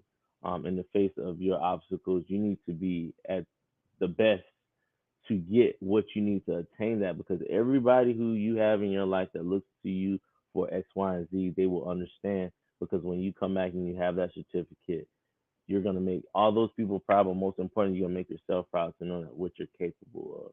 And I kind of needed that because, like I was telling Brandon prior to the podcast, This is probably one like top three hardest school I ever been, to in my military career. Battle staff is no joke. You know what I mean? It went well for me at the end. Everything tied in. But as far as resiliency go, I always refer back to, I'm MRT. So you have to avoid those thinking traps. You want to avoid from catastrophizing. You know what I mean by that? It's like getting to Fort Hood from changing time zones. I had to overcome a first obstacle. Got to the airport. There was no flight. There was no flight for me. My flight was not booked. It was canceled or something happened. So I had to rebook that flight, get to Fort Hood. When I got there, the hotel that I was in Gatesville. Now my school is at Fort Hood. Gatesville is like 45 minutes away from the base. You know what I'm saying? So within the first week, I had to drive 45 minutes from my hotel to the base. And day zero, they put out an email. We got a height and weight at 5 in the morning. So now I got backwards plan. I gotta wake up at 3:30. You know what I mean? Avoiding these thinking traps. Like, man, if I'm late, I'm gonna get dropped from this course before we even start. Like, man, I'm already all the way TDY. I cannot afford to be late. Like, just beating myself up before I even get the first block of instruction. I'm already trying to not be defeated, trying to maintain a sense of resiliency, trying to put my best foot forward. But that was my first big challenge in the school, and I didn't even touch a book yet. And then came along, the assignments, the learning the material through a VTC. Everything's on like the video screen or whatever the case may be. So I'm just trying to like maintain that. I struggle with ADHD, so it's like me trying to make sure I'm focused. I'm standing up, I'm eating candy, I'm doing whatever I can to try to keep myself on task. And it was challenging, and trying to avoid those thinking traps, not let those events, those activating events, get the best of me and get in my head about it, and trying to take it one step at a time, looking at my schedule, saying, okay, if I can get to day 4, get past this portion, then I can move from there. Try to block out the outside noise. Man, who am I letting down? How many promises that I was going to do stuff for people? I was going to be on this podcast. I was going to go do another community service event. I was going to be in New York. I was going to go there. I was going to be in Delaware. I already told this person I was going to do that. Trying to block all that out to just simply focus and have the horse blinders for at least 30 days. Um, I would say that what I found helpful to me was just the reassurance of knowing that I had real genuine people in my life that really understood. So having those individuals around you that understand that when you're faced with those adversities, that they have your back, that they at least words of encouragement, like, man, you got it, man. If anybody can do it, it's you, man. You know you smart. Stop playing. I had like so many people just sitting there saying these words to me, but at the end of the day, it was still very, very challenging to do a lot of things, perishable skills that I had at one point in time. I had to try to relearn at the drop of a dime, just like land navigation and graphics and overlays and dealing with all of these different terms. It was helpful to have a lot of people in my corner. And I want to thank Brandon for reaching out again. I'm sorry I couldn't have, we couldn't have linked while I was in Texas, but hopefully I'll get that chance to go back out there in about 3 months, inshallah. So hopefully Yeah, man. Like I always it say, man. Like it's a career. I never stop anybody from doing any kind of career. What I mean, like I always, somebody was saying the same thing. Out of the, just do it. Like I was telling y'all about Alex, who does the custom tees. This man yeah. literally within the month after we talked about those, he had to move. He had so much business, and he had found a space that came on the market and it was affordable. And as soon as he expanded to a bigger spot in a bigger place, he said, bro, the orders start coming in like, yeah, it's crazy, bro. I've been doing this. I got more machines. I'm doing this. I'm sorry, man. I know I was going to say I was going to be on the podcast. And I'm looking at him like, why are you calling me to apologize, bro? But I understand, like, if you show truly your friend, well, we ain't just saying this on the podcast and we just saying, Right. yeah, we cool, Kevin. Man, fuck Kevin. No, we cool because I call Kevin and I talk to Kevin. We have conversations. It's more deeper than that. I always say, if you've been to my house and you met my kids, then that means you in my circle. Because a lot of people talk about, oh, bring your kids. I don't like you or you or you or you. Why I want to show my kids some sucker ass motherfuckers over here? For what? Because they're going to deal with them people in life already. I want to overload you with the bullshit. You know what I'm saying? I am the boundary and protector of the BS. I keep you away from certain things because that BS, I don't want that on me. I already have to come home and, take that old nasty shirt off because I want to deal with it no more. But I'm protecting my space and my boundaries in that. So yeah, that's very important that you have that. We have that dialogue, as in I'm checking on you because I'm checking on Rick, not because I did the podcast with you. Same thing with Alex. I ain't just cool. I'm not just doing this because I want something. I need something from you, and I know you since AIT when I was in Arizona, and then knowing you after that, and then we just talk a little bit. Nah, bro, this is real. That's why he called and told me this, and I was like, I was just asking to see if you wanted to do it or you didn't. I'm not gonna get mad. I understand if you got work and you busy. There's no long-term contracts to this. But he said no. He said 360 deal.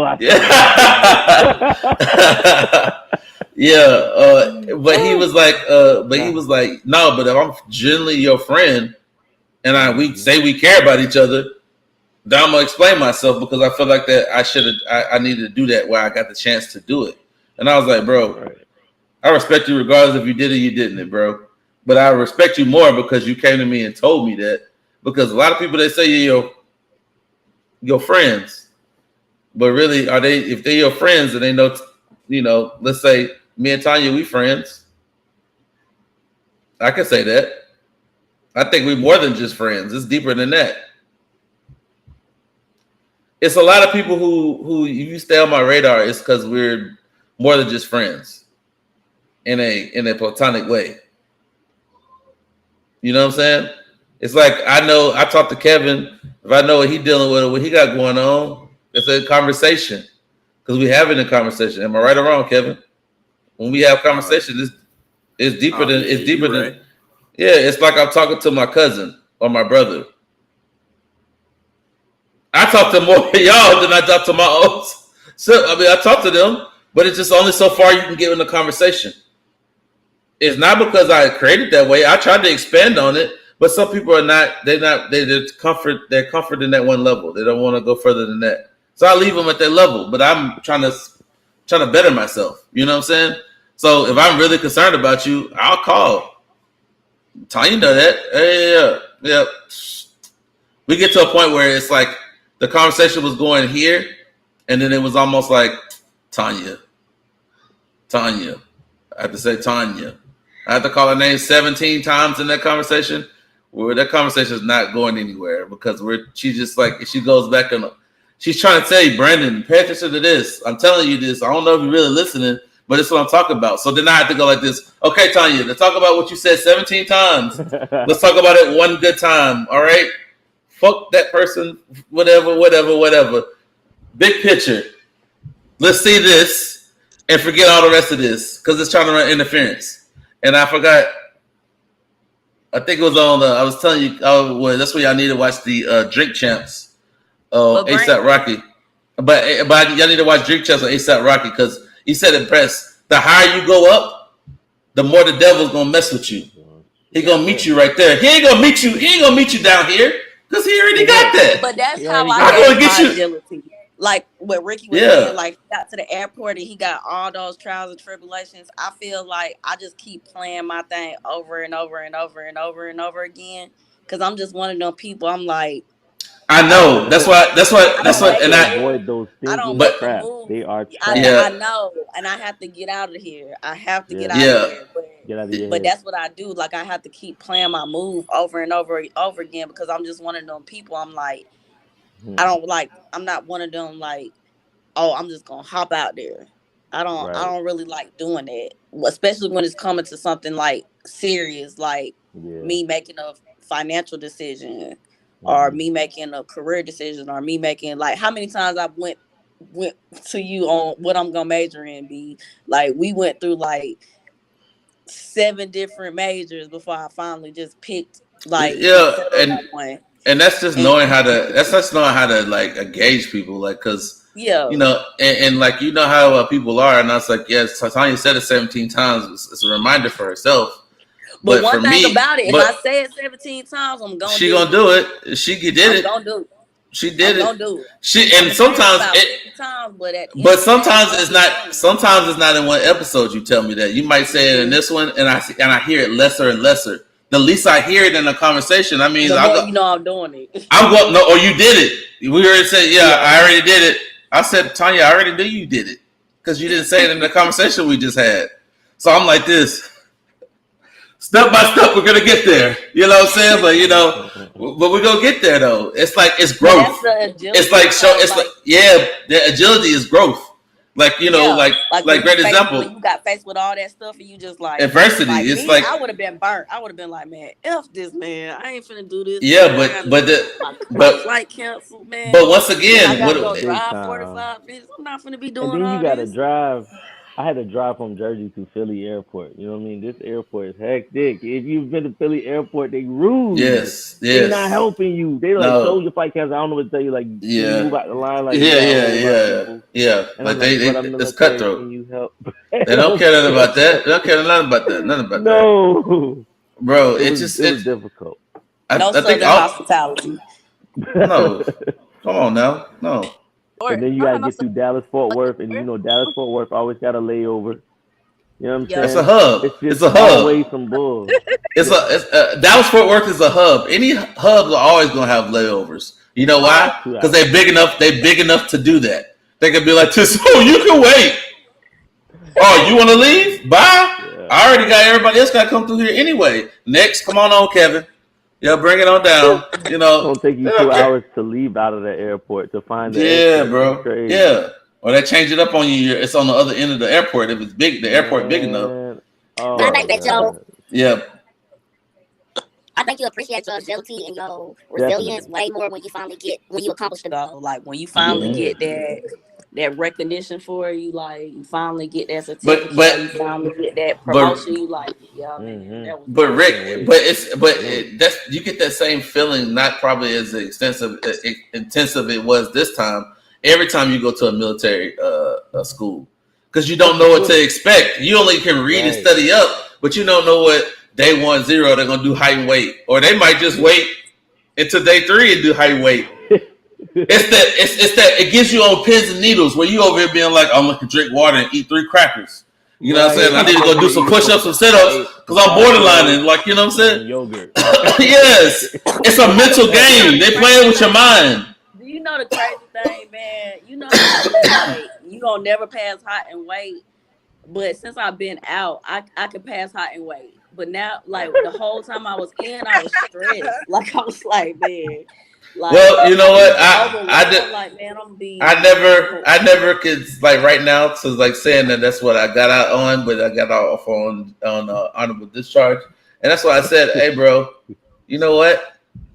I never have to worry about that because you know what it says on this paper? It says honorable discharge. Now on the very bottom of this, this page 4 right here, yeah, it says it's overweight. But do I look like I care? You know, because I didn't get out for anything lesser than that. So I mean, but y'all already knew me. I was too free spirited. I said I couldn't stay in here because y'all are not listening. I was finna pull a Brandy at one point in time. I was like, you know what? It was like, yeah, we're gonna get you out. I was like, man, I don't care as long as it say honorable. Yes. So I can still put it on my resume. Yeah, it's the same. I ain't trying to call you out, Kevin. It's the same thing. It's like, okay, you can say whatever, but my DD-214 says, that's what it says. Like nobody don't care about that. Like it don't even. It's almost like getting a degree.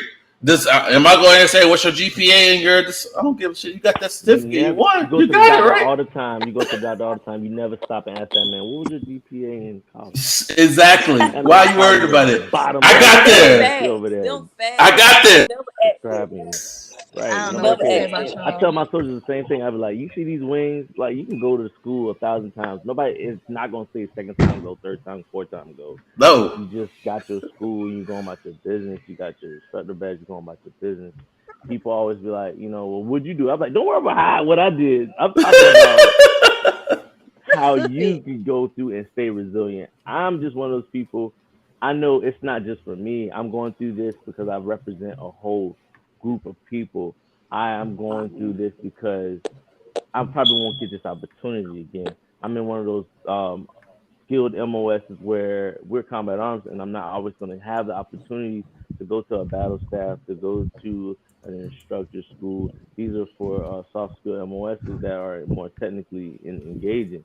If I'm going to be able to diversify myself, I have to go first time go because this slot they sending me from all the way from here to there, and it's costing a big army money, and they need to return on their investment because that's all it is. It's a Facts. business. We're giving you knowledge in your head so you can go to where you're going and teach it back because you train the trainer. I have to go and be that focal piece for my group of people, and I'm gonna maintain my readiness. I have to, like, like I said, it was difficult. I was faced with a lot of those challenges, and I was able to overcome those obstacles by avoiding those thinking traps. Not downward spiraling, thinking about how rude that lady was at the desk, not thinking about how my rental car is a little Corolla. I told y'all I wanted to upgrade. It's like I'm not worried about none of that. I can't. I don't have time to focus on those things because I have all of these other things moving forward in this direction. Where I know if I fail this test more than twice, I'm dropped. I gotta go tell everybody who I told I was in Texas, be like, hey, I ain't here no more. They're like, dang, Ricky failed. That boy went back to dirt. Like that's gonna look bad, and I don't want to bog my mind down with B, unnecessarily tell Hey, thinking. B, Yana. mute your mic, B. That's Yana. That's Oh, not me. that's My Yeah, me. it mic is is. off. Go away. My mic is off. Oh. We have a little technical difficulties over here. But yeah, Bro, I'm gonna it's get it. getting anywhere. I'm about to get a green screen to put behind me, so nobody can see Yeah, somebody go out. I'm investing in one of those spandex green screens in the back, All of it right. and burgundy. and having I'm gonna It have ain't like gonna be flying. long. I'm gonna have flying rats going across the screen or something like that. I don't know. I Y'all got a for question for you y'all like though, some Muncie. goddamn rats. I got a question for you, Muncie, because man, I'm talking about Fort Hood, like 2000, what, 12? Okay, So it's been like what? You've been in for like 12 12 years, going on years? 13. That's a very long time. Yeah, tell me And about it. My knees feel it. In my back. facts. So my whole thing is how do you stay, because a lot of the army is like the same thing over, it gets repetitive. Okay. How do you stay I guess just motivated? Mm-hmm. So okay.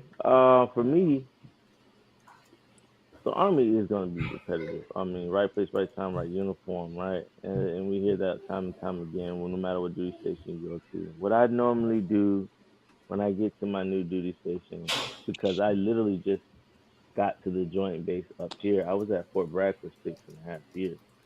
You know what I'm saying? Like you have to constantly outsource, try to make yourself readily available to the United States Army. If that makes sense.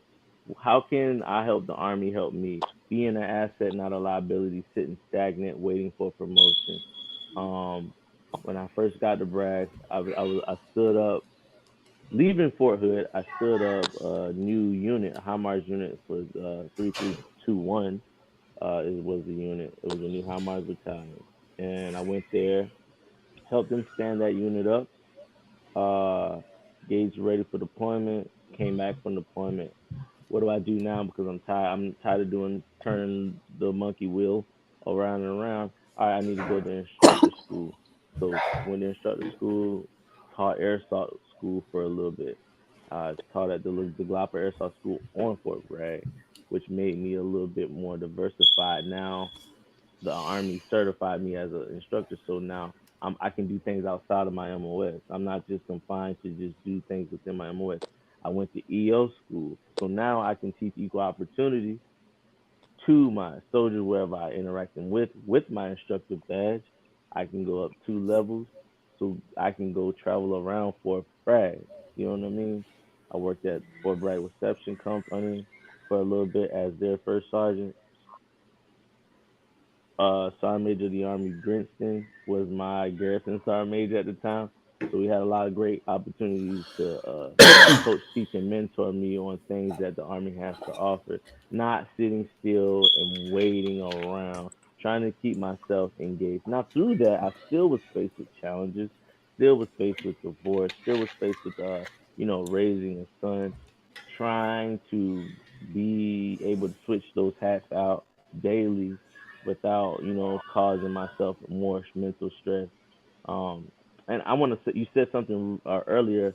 You was like the agility, and that's another big part about master resiliency is having the mental agility to be able to combat those things and being able to be flexible using your energy management. Some things require less energy than the next. You know what I Facts. mean? You don't always have to be on 100 because you will burn yourself out. As a non-commissioned Facts. officer, you will burn yourself out before 9 o'clock. If you, hurry up, let's get this, you're not even. You have to regulate yourself because I can get the same thing accomplished by talking to somebody, not just talking at them. Like, hey, look, guys, at 09, we're gonna go down to the motor pool. We have to have all the camo nets laid out, and once we get that knocked out, man, I got nothing for y'all for the rest of the day. Being straightforward to you. Oh, by the way, Wednesday I'm probably gonna come through and do a little quick room inspection because first time Sergeant Major coming through on Friday. Y'all tracking? Y'all take care of me. I'm gonna take care of y'all. Being an approachable leader and having my soldiers respect because I respect them. They make my job easier because a soldier can make your job hard if they don't. I can say, hey, y'all better go out and lay them tents out, and I go walk back up to the office. Now they're gonna do a shitty job, and it's gonna have to get done over. Now we there to 1900. Now you mad, I'm mad. Nobody got free time. It's all about how you have that time management, energy management, being able to have mental agility, and the most important thing is to be able to coach, teach, and mentor soldiers, and provide them with purpose, direction, and motivation. And through that, Facts. I saw myself, have children. I look at them as my children, seeing them grow. That was one thing that kept me from being bored is, finally it's clicking. I see my soldiers now putting rank on and them duplicating the same leadership styles. It's funny. I catch them, trying to imitate me, and I'm like, "What y'all do? Y'all think y'all, they trying to imitate me? Like, no, we want to be like you." I'm like, "Nah, y'all be better than me. Be better than me because I'm only trying to to make do with my time." But through that, making do with my time, I begin to have a lot of compassion and love for each and every one of my soldiers that are out there. I mean, they know I would give my life for them, and it's likewise. The feeling is mutual. um, building a bond that no human hands could ever tear apart, and going to Afghanistan, Syria, and maybe I did a little drive through in Iraq, but having the bond with those individuals, it can never be replaced, and it was just something that I began to obsess over, and to get my mind ready to go into those type of environments because I want to produce real leaders. I want to change that narrative the army having toxic leaders in places, and if nobody cares, who's going to fix it? So that is motivation alone for me because I'm tired of seeing corrupted leadership. I'm tired of seeing dirty barracks, soldiers sleeping in World War II style barracks, moldy rooms. No one is caring. I want to be the leader to change that, to provide them with some type of, knowledge if I have it to help them away. I had so many soldiers that didn't know how to tie a tie. So many soldiers that didn't know how to iron their clothes or properly shave. You come in the formation, you want to beat that soldier up about him not shaving properly, but nobody taught him that. So just being able to constantly instruct and to teach young minds and mold those young minds like Play-Doh was always exciting to me till I got to this point in my career where I'm an OCT and I train in and coach the National Guard and reserves for the whole Northeast region. It's just it was like now I don't have my soldiers anymore. I can focus on me, but I have soldiers that I just constantly rotate and see for partial times. It's just now I can finally focus on my military education a little bit more, and hopefully real soon get my civilian education finished up. I just finished getting my associate's degree in political science. We'll see what clinical psych how that comes along with the bachelor's. But right now it's just constantly trying to keep yourself engaged, holding yourself accountable for something, because an idle mind is the devil's workshop. Out here I had a lot more free time. That's why I say I was able to give more to my military fraternity, go back into the inner city areas. It doesn't matter where I am. I'm going to North Philly. We're going to Kensington and Allegheny. We're going to the rough areas. We're not just going to somewhere that's just gonna not do any good. But we're trying to make sure we uproot those veterans and let them know and remind them that we still do care. I'm on active duty status and I care. I'm taking my time, and this is what we're doing. Along with that, real quick, Monday we have a Mighty Warriors youth program where we have kids from the ages of 6 to 14. We go into their schools. Obviously, you got to have your forms and stuff like that you can be around children. But we go into their schools, and they're part of the Mighty Warriors program, giving them their bow ties, their turquoise shirts, and they're gonna get like cardigans. So they're a part of like a Little Brothers program right now. And on Monday, we're gonna be tying their first tie for them. It's gonna be a real big event, and a lot of young men for the first time they'll learn how to tie, and they'll be wearing those gold ties and being a part of something bigger than themselves, teaching them That's really all. what brotherhood and cohesiveness is all about. And that right there, man, it's enough motivation enough for me. I don't know why some people, they think, okay, well, I'm done, man. I already did what I had to do with work today, and that's all there is. That circle. For me, it's bigger than me. It's never about me. I always tell people, they were like, oh, well, you got this title, this rank, and then I'm like, titles are for books and movies. I don't care about what title you call me. I just want to be remembered for leaving behind a legacy, or building something better than what I was when I found it. That's one of those old things in the army. Even if it was dirty when you was in that room, you clean that room up and leave it better for the next person. So one day, Monty's gonna have to get out. In approximately 7 years, Monty's gonna exit stage left and do my thing. And I want to make Sad. sure that I'm leaving an organization behind that is going to continue to have a lasting impressions for generations to come. Because motivation is tough. It's real, easy to be persuaded from one person to the next. It's really, really contagious. You just have to be the one to do that, and then everybody's like, okay, he pumped up, he motivated. Let me see what this is about. So that definitely is not to be long winded, but that's something I'm passionate about for real.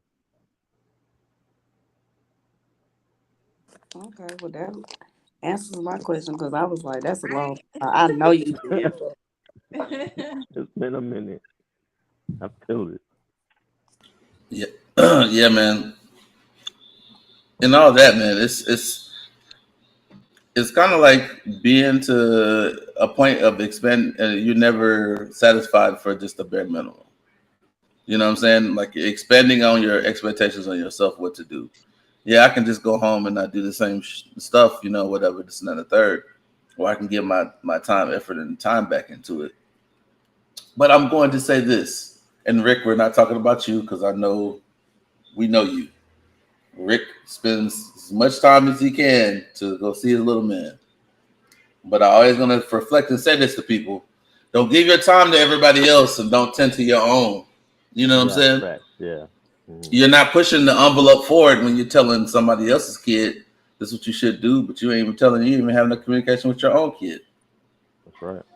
I'm saying this to say take care of your house first, and then you could be able to do the balancing act, the 50-50, being able to spend your time in doing this and doing that, and making a difference between the two, because it's not.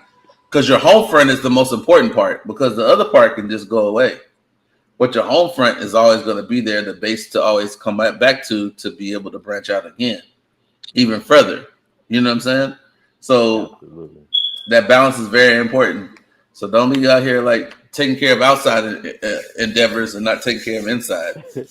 That's facts, though, and and that's why an addendum to what you're talking about is, I have my little man always, try to engage him and see where his head is, and he's probably been a big motivation for me to even keep doing this.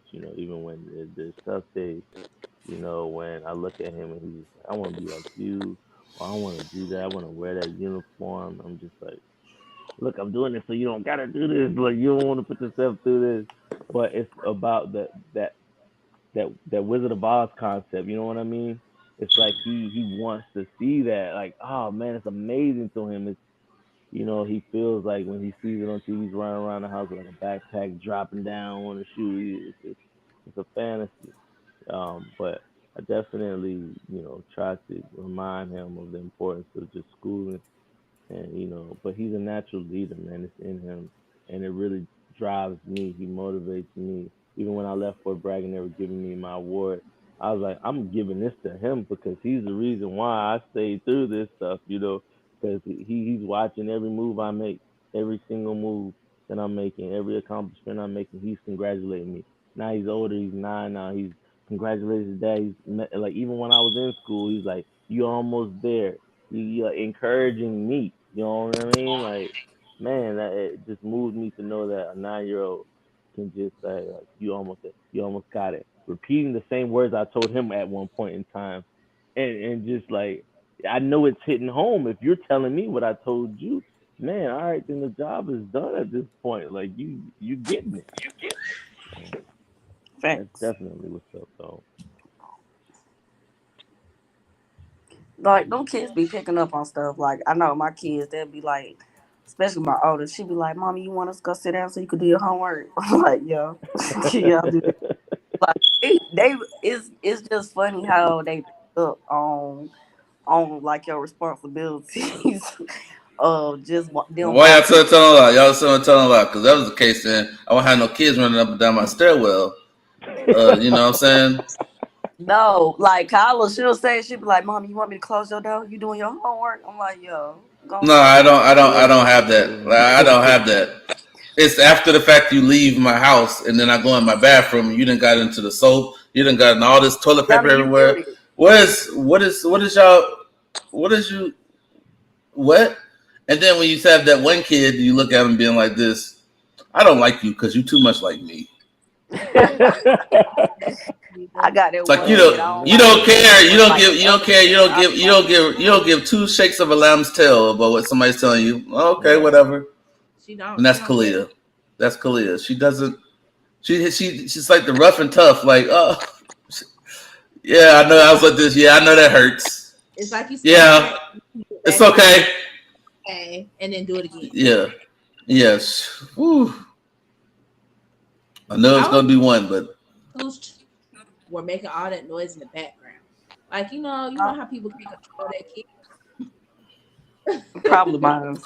no, but you for real. This real thing is funny, Rick. When you say that, is like when I say having interacting with your kids is a key important things. Like the people be saying in the loose leaf talking, and this is the people I usually don't talk to. So I know it's loose leaf. So you sound stupid. Anyway, I say it like this. Oh, I heard you babysitting your kids. First of all, you can't babysit your kids. They're your kids. Yeah, You babysit that's somebody else's kids. I'm right. babysitting Tanya's kids because they ain't my kids. But it's not even babysitting because they are my kids because they stand in my household anyway. But I babysit somebody else's kids. Your kids they're at my house. I'm watching my kids. I'm watching my kids because they're my kids and I'm watching them. Now, don't just say I'm watching them and Oh. not be interacting with them. I go up there and I just mess with them. Let me try to see what your head's at. Yeah, I heard you say this and this. What do you know about that? All right, so you don't even know what you're talking about. So you need to watch what you're saying because you don't even know what that means. Want me to tell you what it means? I mean, I can tell you how I'm going to tell you on the lowest level that you're going to understand it's not going to be derogatory. I can't. I'll talk to you later about this, all right? Let me get back to you. I'll get back to you, all right? Kalia, right? Kalia, all right. Kalia. All right, I done probably forgot, but just remind me. I'm not gonna remember. Uh, But yeah, it's just doing like interacting with your kids. You know what I'm saying? Like how you interact and motivate them, you will see it in conversation. Like Right. I have a conversation in life. Hey, I got a couple things I need to talk to you real quick. Can I talk to you? And I'm like, yeah. Oh, I'm gonna ask this question. I'm gonna ask this question. All right, I appreciate you.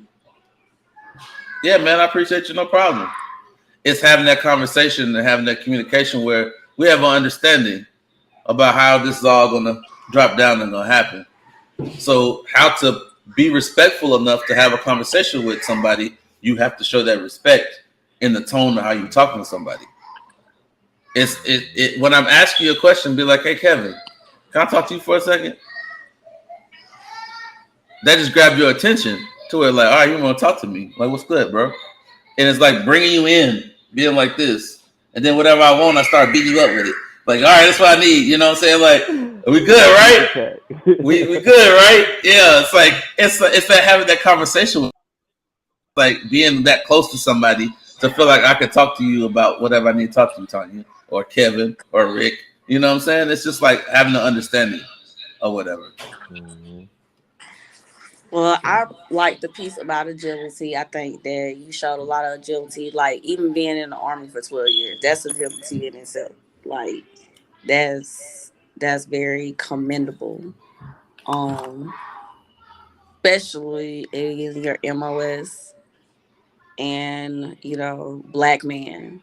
Like, a Appreciate lot of them don't make it. So Um, I think that shows agility, and then I feel like passing it down to your kids. Like when you have a stressful situation, you have to see how you react to it because that's how your kids learn how to react to it. And I have to find myself doing that too because it's a lot of times, like especially within this past year or two, where I've been faced with tons of situations where I've had to use agility, and it's like I'll see myself reacting to it in a bad manner, and then I see my kids um basically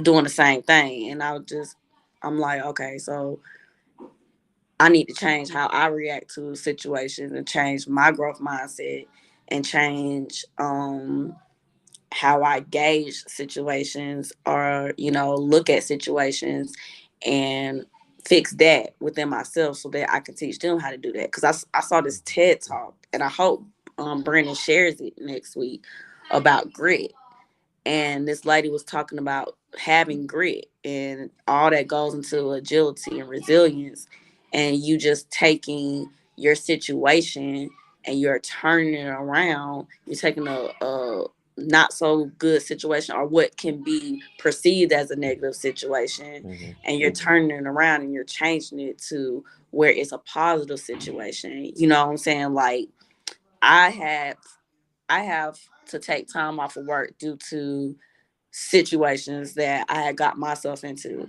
And I was hard on myself at first. I was taking it hard. I was like, man, I'm tired of this and this is that and the third. But I had to take that and turn it into a positive situation of what do I need to work on? I got all this free time. What can I use this free time to work on? Like, okay, I need to get this done, check. I need to get this done, check. I need to get this done, check. And it's like just making a checklist of everything I need to get done and doing it. And now I'm at the point where I done made my checklist and I'm just waiting it. I'm just getting it done. And even Brandon, you know how I'm stalling out because I'm like, yeah, I'm still waiting, Brandon. I did it, but gotta wait. But I just have to find other things to fill those gaps in of I've done what I had to do, gotta wait on it, but I need to just apply other, you know, things and to fill those space fillers so I could just keep going and being motivated. And like what you just said kind of just put me in perspective of that's what I need to do. Just keep going. Just keep Absolutely. getting education and keep just not being stagnant, not just sitting there. It's the only way it's gonna, get better is because, like they say, you want to get better at run, you gotta run. You know what I'm saying? Fact.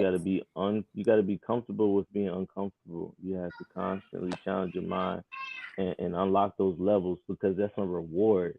You're teaching yourself, you're training, you're retraining and reprogramming your mind. You're like, that great feeling, that euphoric feeling that comes over you when they call your name and you walk up, take that picture. It's rewarding to know that I feel accomplished. Now I'm representing not just that army, but I'm representing my last name. That is a legacy is attached that nobody can ever take that away from you. It's all yours. You know what I mean? And you worked hard for it. You went through all these adversities and you came out successful where so many people failed. You know what I mean? Yeah, And that's when true. and a subcategory real quick, when people don't allow people to put their limitations on you. Because prior to me getting this school, I don't know, man. I know my buddy, he failed. Like, it's a hard school. Like, you sure you want to do that? It requires a GT score of 110. You got that? You good? Like, I'm like, bro, don't come at me like that. Like, those are your fears. Those are your limitations, man. My SRB looks good. My ERB is my GT score is good. I'm going there. Matter of fact, I'm gonna prove. I'm gonna show you why they sent me to school. Matter of fact, that's what I'm gonna do. And it gives you added motivation when people put their own fears on you and say what you can't do, and try to speak ill intent on you, and you know in your mind that you can do anything you want as long as you put it to it. That task you will accomplish it. Army schools are designed for you to think, not fail. You just have to apply Facts. yourself, and I go into it with every school. Even though it was hard, I still went into it with that same mindset. I want to apply myself. It's designed for me to think, not fail. You are an instructor. You know the game. Get in there, do your little height and weight, sit in class, get a good position so you can see everybody in the board. You know what I'm saying? Like, just little things that you got to do. I just was able to just knock that off. But yeah, just not letting people put their fears on you, and limitations, and speaking ill on your situation is vitally important. And it's immediately if they say it, hey, dispute that, man. Like, that's you, bro. Hey, don't put that on me. I don't even want to hear that bad stuff. Don't even. I'm real big about energy. If you come around me with that negative energy, bro, I don't want to hear that right now. Cause I'm about to do something big. I don't want to even speak on it. Cause I know I'm gonna manifest that for me. It's for me. My name is already written on that. We might as well just go ahead and put on the certificate, bro. I'm going to make it. You gotta be sure of yourself. You gotta be your own best fan, and be able to know that, yeah, I may be faced with some adversity. Sure.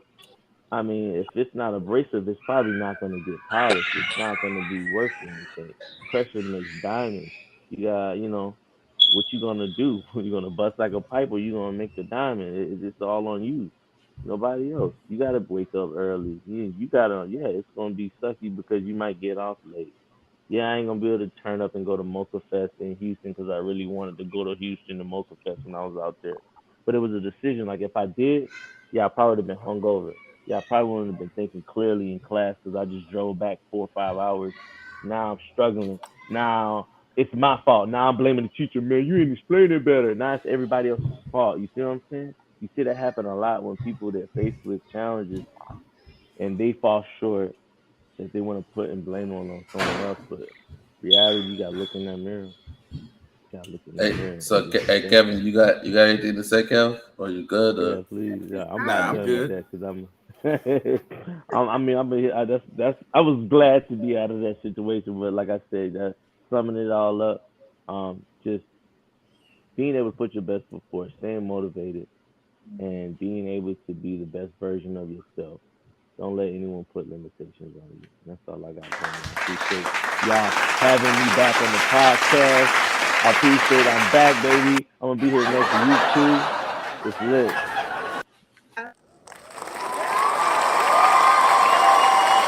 This man got the highest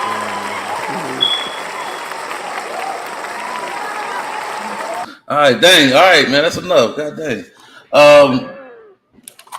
That was for you, bro. Well, I'm glad you're back, bro. Yeah, I'm that's just, good. yeah, I'm glad you're back. Um, we were gonna do Kevin's, but that's the vault. That's the vault series. We'll put that in the vault because we already know I got long winded. Me and Tanya talked too much on here the whole time, but hey, it's all good. I know I did, but I mean, but see, she on mute. So I'm glad everybody was on here. Thank you, Rick. Thank you, Tanya. All right. Thank you, Kevin. Appreciate y'all. Thank you for coming here on this episode.